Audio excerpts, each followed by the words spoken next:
And it's a shocker from Jharkhand. The main and widely believed to be the most well-equipped government hospital in Jharkhand's Godda district has allegedly been running a lab for tuberculosis testing out of an unused toilet in the building for many months now.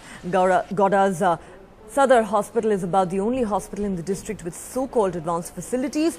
Many smaller hospitals in the district do not even have their own buildings, and this is what our cameras found when our reporter visited the hospital after being tipped off by a hospital employee. The entire equipment of the tuberculosis lab was scattered across this toilet, even on the toilet seat and the wash basin. All right, joining me now is Dr. C.K. Sahi. He is a civil surgeon in the Godda district of Jharkhand. Sir, thanks very much for speaking to NDTV. Sir, how would you react to these shocking visuals that are now playing out on our channel at the moment? A tuberculosis lab running out of a toilet? Lab was not running in toilet. There was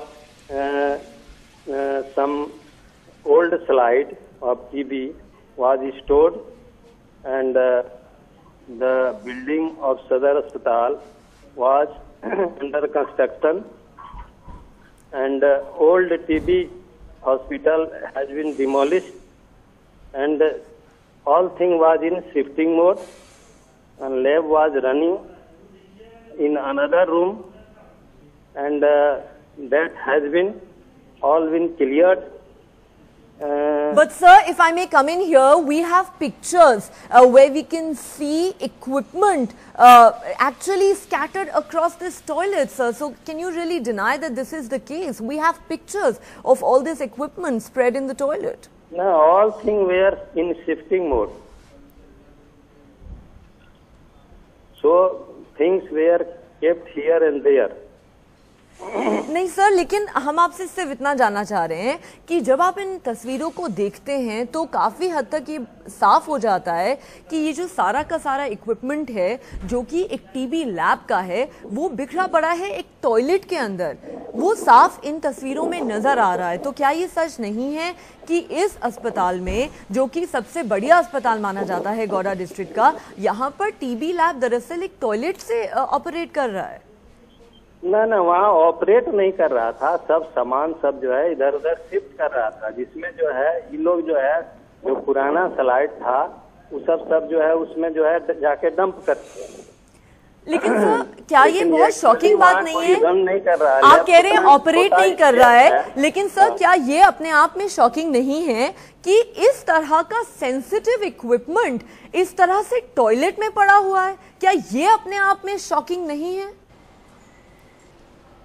असल ये सब जो है 4th grade का आदमी सब जो है जब शिफ्ट कर रहा था, सफाई कर रहा था, इधर उधर जो है उसको जो है साफ उफ करने के क्रम में रख दिया था। और जो हमारे DTO साहब हैं इनको देखना चाहिए था, जो डिस्ट्रिक्ट ट्यूबरकुलोसिस ऑफिसर है, लेकिन उनके नज़र में नहीं आया। जो वो भी खुद शिफ्टिंग मूड में थे, उनका ऑफिस जो है नया बिल्डिंग में शिफ्ट कर रहा था, इसी क्रम में सब सामान और सफाई हो रहा था। लेकिन सर, आपको ये चिंता का विषय नहीं लगता, आपको नहीं लगता कि इमीडिएट स्टेप्स लेने की जरूरत है जिससे कि कम से कम इस तरह की तस्वीरें आगे से सामने ना आए? ये जो है था सब डिविजनल हॉस्पिटल था, इसमें इंफ्रास्ट्रक्चर नहीं डेवलप है, और सारा जो है नया बिल्डिंग अभी बन रहा है, और जो चेंज हो रहा था बिल्डिंग का सब ऑफिस वगैरह और साफ सफाई हो रहा था, इसी में 4th ग्रेड ने उसमें जो है वो सब हमने डाल के स्टोर किए हुए था, और सफाई वफाई सब इस गेट के सामने था। ये रहता तो बहुत पहले एक्सपोज होता, ऐसी बात तो है नहीं। अभी रेगुलर वहाँ कुछ काम होती तो एकदम जस्ट गेट के सामने था वो।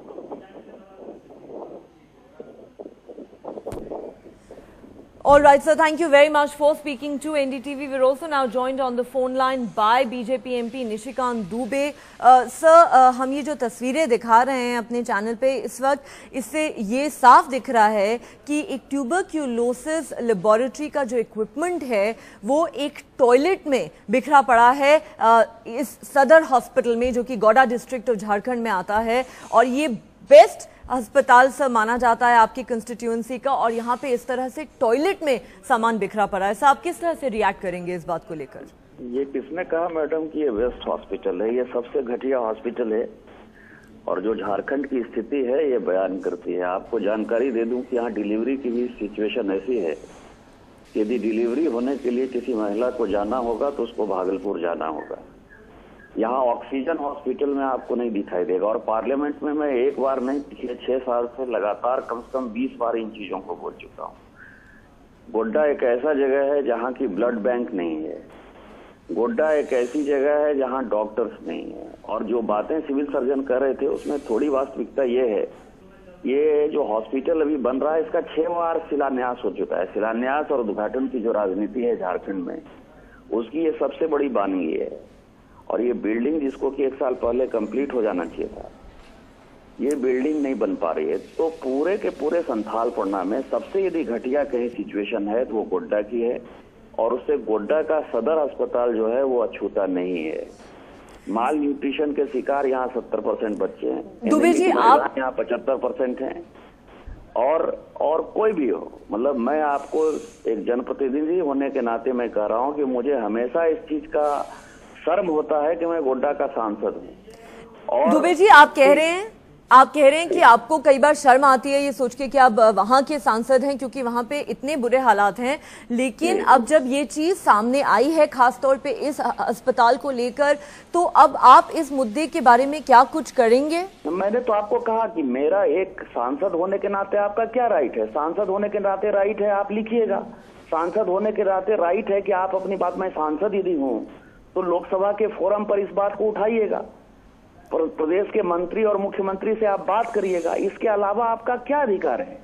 और मैंने ये सारे अधिकार का पिछले 6 साल में उपयोग किया है। आप यदि लोकसभा की वेबसाइट पर जाएंगे तो आपको लगेगा कि मैंने 20 बार से ज्यादा केवल गोड्डा के स्वास्थ्य के बारे में बात किया होगा, गोड्डा सदर अस्पताल के बारे में। दुबे जी, आप कह रहे हैं आपने कई बार ये मुद्दा उठाया, इससे ज्यादा आप क्या कर सकते हैं? आप सरकार को बोल ही सकते हैं, लेकिन फैक्ट ये है कि आप वहां के सांसद हैं, आपको फंड्स मिलते हैं, आपको फंड्स मिलते हैं उस कंस्टिट्यूएंसी के लिए। तो क्या एक एमपी होने के नाते सिर्फ इस मुद्दे को उठाने से ज्यादा कुछ करने की जरूरत नहीं है, आपको लगता है? आपको जानकारी दे दूं कि वहाँ एम्बुलेंस की कमी थी। मैं 8 एम्बुलेंस दे चुका हूँ अपने क्षेत्र के लिए। आईसीयू बनाने के लिए मैं पैसा दे चुका हूँ। और ये जो आपको पैसा दिखाई दे रहा है, ये 6 करोड़ रुपया मैं लेके गया हूँ, जिसके लिए कि ये बिल्डिंग चल रही है। आप पैसा ही दे सकते हैं ना, आप चला नहीं सकते मैडम। एक सांसद चला नहीं सकता, हम पैसा दे सकते हैं। मैं तो यही मजबूरी आपको बता रहा हूँ जी। मैं सारा करने के बाद आपको यानी CSR फंड से जो है कोल इंडिया से 150 करोड़ रुपया सैंक्शन करा चुका हूँ 3 साल पहले।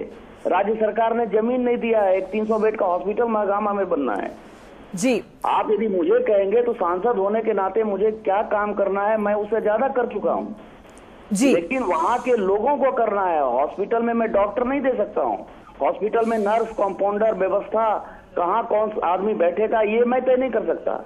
ये सिविल सर्जन को तय करना है, ये राज्य सरकार को तय करना है। जी, निशिकांत दुबे जी, हमसे बात करने के लिए आपका बहुत बहुत शुक्रिया।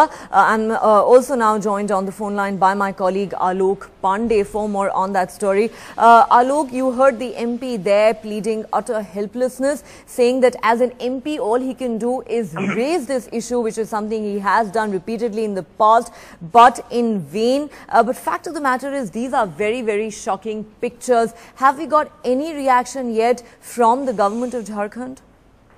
We are still trying to get a reaction from the Health Minister, Neha, who it is expected will speak on this. My colleagues are trying to speak to him in Ranchi, but I think the discourse also needs to move on, Neha, if I can say that, from blame shifting. And the fact is that I also spoke to the civil surgeon many times, because when I saw these shots, I could not believe them myself. Because no matter whether you're running a lab there, whether you're storing material there, I mean, surely there can be some other space to store sensitive equipment like tuberculosis testing equipment rather than store it in a toilet. And even if a 4th grade staff went and put that equipment there, somebody should have taken notice. It's a big hospital. It might not be the best, but by government standards, it is the best hospital in Godda. That's what their own district website says. But anyway, the point is that you can now feign ignorance, and you can say that, oh, we didn't know about this and this was only for a few days and we removed this material immediately, but we have it from our local sources that this was going on for a lot of time. Now, of course, nobody will say that on record, but even if it wasn't, even if it was for a few days, I think it is still most appalling, and somebody needs to be held accountable for this. The civil surgeon, of course, saying that he gave an order now to remove this and that this material has been removed from that toilet, but the very fact that it was in a toilet is just shocking, and it does point to the healthcare, as Mr. Dubey is saying, it does point to the appalling healthcare infrastructure in Jharkhand and in Kota, but everyone needs to take the blame for it, and perhaps it is not very fair to be shifting blame from one person to the other. Absolutely, and that is really the whole point here, that is it enough to just shift responsibility? Somebody has to be held accountable, and somebody needs to change the way things operate at the moment, because as you mentioned there, Alok, these pictures are quite shocking, and even if this unused toilet was just storage space for this equipment, it is bad enough, and that is really something that the hospital authorities and the health ministry of the state will have to explain. Thanks very much, Alok, for bringing us all those details.